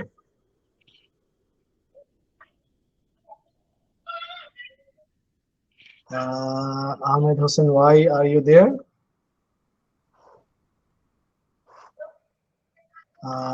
Yeah, I'm here. I'm here. Okay, yes, Ahmed Hossein Bhai, please. Actually, I'm struggling to make on my mic. I was in mobile before. Now I came in the by my laptop. First of all, thank you very much, Dr. Mehedy, for this very valuable presentation. As a TRANSCO TACA employee in UAE, Abu Dhabi, we are always going through this type of cybersecurity training because we are working from office, we are working from home over the network. We have the big network running over the SCADA and all. So always we are very very conscious about this cybersecurity, and this is Mehedy Hassan presentation. So far, whatever cybersecurity presentation I attended or I participate, even I took the exam, it is one of the best one. Thank you very much, Dr. Mehedy, for this presentation. Thank you so much. And second thing, Dr. Mehedy knows better actually what he will present in future. And we are, especially I think that we know nothing about the cybersecurity comparing to Dr. Mehedy, so he knows better. And we are here actually to get his experience, his knowledge, and his technical know-how from him to us. And thank you very much, Dr. Mehedy, again. Thank you, inshallah. I think this all we are Bengali, so I'm just going to my Bangla. সবাইকে ধন্যবাদ এখানে, এবং আমি অনেকদিন পর এই সেশনে join করলাম। আমি খুব চুজি যে সেশনে জয়েন করার ব্যাপারে, এই জন্য আমজাদ এবং রেজা আমাকে অনেকবার দোষারোপ করছে। বাট সাইবার সিকিউরিটি জেনে আমি বাইরে ছিলাম, কিন্তু আমি মোবাইলে ছিলাম এতক্ষণ। আমি বাসায় এসে এখন জয়েন করলাম। এই সাইবার সিকিউরিটি এই টপিকসটা দেখে আমি জয়েন করছি, এবং এই জন্য আবারও ডক্টর মেহেদিকে ধন্যবাদ। উনি আরো ভালো ভালো জিনিস আমাদেরকে সামনে এই প্রত্যাশা করি। আর আমি বিশেষ কিছু বলতে চাই না। প্রথম হচ্ছে আমজাদ এবং রেজা এবং বাকি আশরাফ এখানে যারা এই প্ল্যাটফর্মের জন্য কাজ করতেছে, এবং আমি কিছু সামাজিক কাজ করার জন্য চেষ্টা করি সবসময়, এবং এটা কি পরিমাণ সময় দিতে হয় এবং কি পরিমাণ প্যাশন রাখতে হয় সেটা আমি জানি, এবং ওদেরকে আমার পক্ষ থেকে ধন্যবাদ। আমি শেষে যেটা বলবো, আমাদের 14 তারিখ এখানে আবুধাবিতে আমাদের একটা পিকনিক আছে। এখানে এই প্ল্যাটফর্ম থেকে যারা এখানে জয়েন করেছে ওনারা, এবং যারা জয়েন করে না ওনারা যেন সবাই আমাদের এই পিকনিকে, এটা আল ওয়াদবা পার্কে আবুধাবিতে আমাদের যেসব প্ল্যাটফর্ম আছে সব প্ল্যাটফর্মে কিন্তু এই রেজিস্ট্রেশন লিঙ্কটা যাচ্ছে। আপনারা সবাই এখানে রেজিস্টার করুন এবং সবাই এখানে যোগ দেন আমাদের পিকনিকে, এবং এটা আনন্দের পিকনিক, আমরা মজা করবো সারাদিন। এই হচ্ছে আমাদের প্রত্যাশা। আমি আর বিশেষ কিছু বলতে চাই না। ধন্যবাদ সবাইকে আবার। Thank you doctor Mehedy especially. Thank you Ahmed Hossein Bhai for your nice speech. Now I would request Engineer Mehedy Hossein Bhai to give his final speech to finish this session. Really, Ashraful, we are very much benefited from the presentation. As I told from the beginning, Dr. Mehedy Hassan is very popular within our engineering community. He has a great contribution, not for the as a teachers in the university level. He's as I told you, he's proud of us in the UAE, one of the best university. He's doing this teaching professions. So I will not suggest. I request all the times, whoever having this experience in any other fields, come up with this presentation and let us share with us. We will be benefited, because I know something and I want to know more than what I have. So that's why we are always interested to know something and earn something. Thank you, Mehedy, for this nice presentation, and we appreciate and always pray for you. Hopefully, may God take you more higher position with your knowledge and with your all this contribution and sacrifice. And hopefully next session we'll meet once again together. Thank you very much Thank you, and Mojib. appreciate. Thank you very much. Salam. Thank you. Thank you, Masud, for your warm speech. And I would like to give a special thanks to our distinguished speaker today, Dr. Mehedy Hasan, and thanks to the organizers for organizing such an wonderful and excellent session. Thank you all, and see you to Thank the you next so much. session. Inshallah. Assalamu alaikum. Alaikum assalam. Assalamu alaikum and good night সবাইকে. Thank you.